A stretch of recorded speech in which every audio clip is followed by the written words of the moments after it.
साथियों नमस्कार। और आज हम लोग पहुंचे हैं जिला यमुनानगर के एक बहुत ही ऐतिहासिक गांव टोपरा कला, जो कि सम्राट अशोक द्वारा स्थापित अशोक स्तंभ उससे रिलेटेड है, अशोक चक्र से रिलेटेड है। और ये अशोक चक्र हमारे देश के लहराते हुए झंडे के बीच में स्थित है और ये देश की शान आन बान शान है। आपको अभी रिसेंटली सुना भी होगा, 15-20 दिन पहले अमिताभ बच्चन का एक वायरल और एक पूरा देशव्यापी शो चलता है, कौन बनेगा करोड़पति।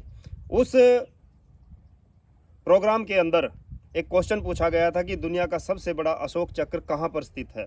साथियों, ज्ञान की कमी होने के कारण उस साथी ने अपने 50 लाख रुपए खो दिए और आज मैं आप लोगों को उसका आंसर बताना चाहता हूँ। वो अशोक चक्र यहाँ पर स्थित है गांव टोपरा कला के अंदर, जो कि एक ऐतिहासिक गांव है। इसीलिए मैं आप लोगों से ये कहना चाहता हूं, अपने इतिहास की जानकारी कीजिए। यदि भविष्य में आप लोगों को वहां पर जाना पड़े कौन बनेगा करोड़पति में, आपको पता होना चाहिए कि आपका सम्राट अशोक चक्र कहां पर स्थित है। उसका जो आंसर मैं दोबारा दे देता हूं, गाँव टोपरा कला, जिला यमुनानगर, हरियाणा, भारत। भाई परवीन ने भी इससे रिलेटेड होकर खेड़ी लखा सिंह में, वैसे तो इनका जो जन्मजात गाँव है वो टोपरा कला ही है, यहाँ से बिजनेस से रिलेटेड और समस्याओं से लेते हुए खेड़ी में रहने लग गए। और घर पे अच्छा घर बनाने के बावजूद उन्होंने खेड़ी घर के ऊपर अपने गांव की शान, अपने देश की शान सम्राट अशोक चक्र को अपने घर के ऊपर स्थापित रखा। उसके बारे में वो बताएंगे कि उन्होंने ऐसा क्यों किया। देखिए, जब मैंने अपनी मम्मी जी से बात की और कि मेरा नाम अशोक कैसे पड़ा, और मुझे प्रवीण भी बोलते हैं, तो वो कहने लगे कि आपकी ताई जी टीचर मतलब आंगनबाड़ी में बच्चों को पढ़ाती थी और वहाँ पे उन्होंने दर्ज किया मेरा नाम अशोक के नाम से, अशोक कुमार के नाम से। और मम्मी ने कहा कि प्रवीण क्यों नहीं लिखा, तो उन्होंने कहा माजरी में बहुत सारे नाम हैं प्रवीण से, और इसका अर्थ जब ये बड़ा होके अगर ये पढ़ लिख गया तो जब जानेगा तो इसको समझ में आएगा। और शायद आज मैंने इसके बारे में अमिताभ बच्चन जी ने जो अपने कौन बनेगा करोड़पति में ये क्वेश्चन पूछा कि अशोक चक्र कहाँ पे स्थित है, उसका आंसर टोपरा कलां था।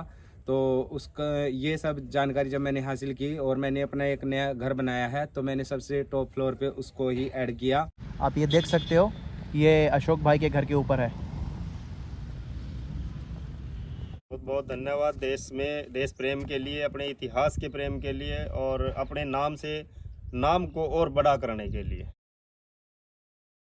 प्रवीण भाई, पहले तो आपका स्वागत है हमारे गांव में। और आज हम साथियों पहुंचे हैं गांव टोपरा कला में, जहां पर सम्राट अशोक स्तंभ, एक ऐतिहासिक गांव है ये।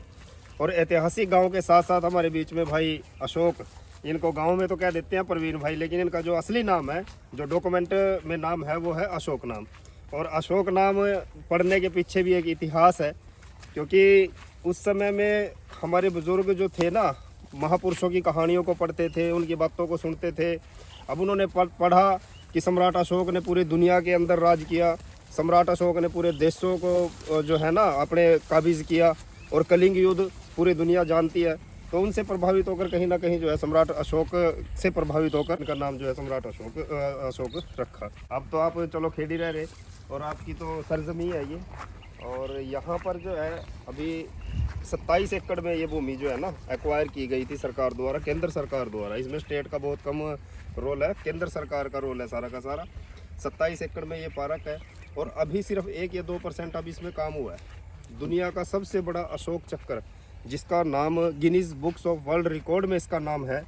और यहाँ पर था ये पहले, 3री शताब्दी, लगभग 2300 साल पहले सम्राट अशोक ने यहाँ पर इसको स्थापित किया था। और स्थापित करने के ये जो सम्राट अशोक था वो महात्मा बुद्ध से बड़े एक्सपेरियो थे। उन्होंने अपने जितने भी ऐतिहासिक काम किए हैं वो सम्राट अशोक से रिलेटेड और महात्मा बुद्ध से रिलेटेड किए हैं। उसके बाद यहाँ पर लगभग 14वीं शताब्दी में सम्राट अशोक का जो स्तंभ था यहाँ पर टोपरा कला गुरुदा गाँव के अंदर था वैसे तो ये। और फिरोज शाह तुगलक जो दिल्ली का शासक था 14वीं शताब्दी में, उसने यहाँ पर आक्रमण करके दिल्ली को अपने अंदर कर लिया था। उसके बाद उसने यहाँ से इसे उखाड़ कर वो दिल्ली लेकर गया था। अब गया कैसे, वो भी बड़ी सोचने वाली बात है, क्योंकि ये बहुत बड़ा, इससे 4 गुना कहते हैं कि अशोक चक्र से 4-5 गुना बड़ा वो चक्र था। उसको यहाँ से लेकर वो लगभग 50 से 52 पहियों की गाड़ी और 8000 लोग पैदल रास्ते से इसको लेकर गए थे।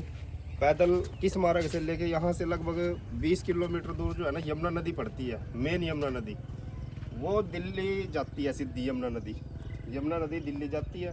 और उसके रास्ते पटड़ी होती है, जैसे यमुना नदी कोई भी नदी होती है उसके साथ साथ एक पटड़ी होती है, उस पटड़ी से वो लेकर गए थे। 8000 लोग धक्का मारकर इसको यहाँ से लेकर गए थे।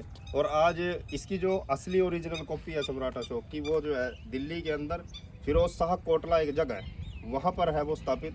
उसको यहाँ पर लेकर आना संभव नहीं था, केंद्र सरकार द्वारा और राज्य सरकार द्वारा पूरा जोर भी लगाया गया, लेकिन वहाँ से लेकर आना बड़ा मुश्किल था। तो उसकी जीरोक्स कॉपी है यहाँ पर ये बनाई है सम्राट अशोक चक्कर। तो अभी मैं अपना घर रेडी कर रहा था यहाँ पे खेड़ी में, तो मैंने मम्मी से पूछा कि मेरा नाम अशोक कैसे पड़ा और मेरा प्रवीण नाम भी है, दो नाम मेरे एकदम से कैसे आए। कहते हैं वो संदीप मनदीप की मम्मी जो है उन्होंने आंगनबाड़ी में अपना नाम अशोक रखा। अब किस पर्पज़ से रखा, कैसे रखा, वो हमें नहीं पता था। वो कह रहे थे कि प्रवीण तो बहुत सारे हो रखे हैं मतलब माजरी में, कि अशोक रखे हैं और इसका मतलब अब जब जानेगा ना ये बड़ा होके तो शायद इसको कुछ पता चले।